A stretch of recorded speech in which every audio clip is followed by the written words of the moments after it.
Yeah, my career is a very exciting place to be.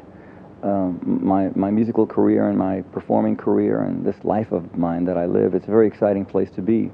It usually starts off creatively stimulating, which I'm very grateful for, since the well has not run dry yet. And then that turns into something very exciting as it begins to flower and bloom and blossom and actually become real. And then that becomes more exciting, and it becomes stressful, and then it becomes tense, and then sometimes it actually becomes chaotic.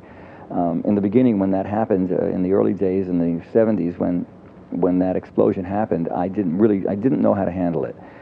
It got out of hand. It went into chaos and exploded from there.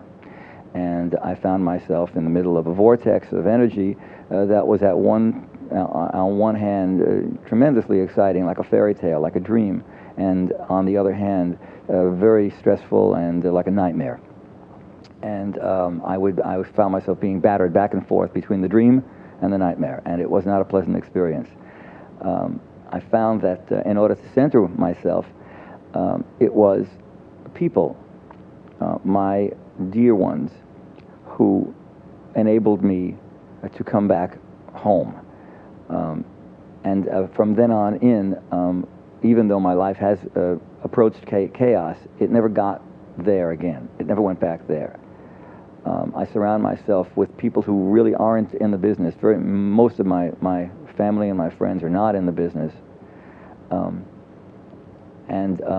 surround myself with people whose interests really have nothing to do with the music world, although they are supportive and encouraging and delighted with the work that I do.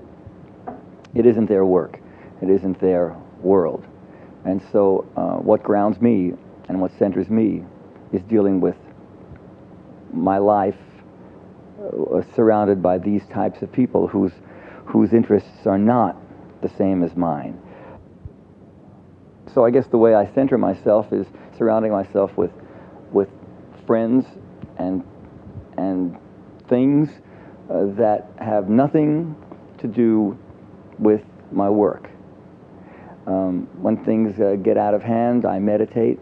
I meditate daily. I read lots of books on subjects like meditation, and I get lots of information from those books that help me to center myself daily in the middle of the exciting and fantastic life that I lead.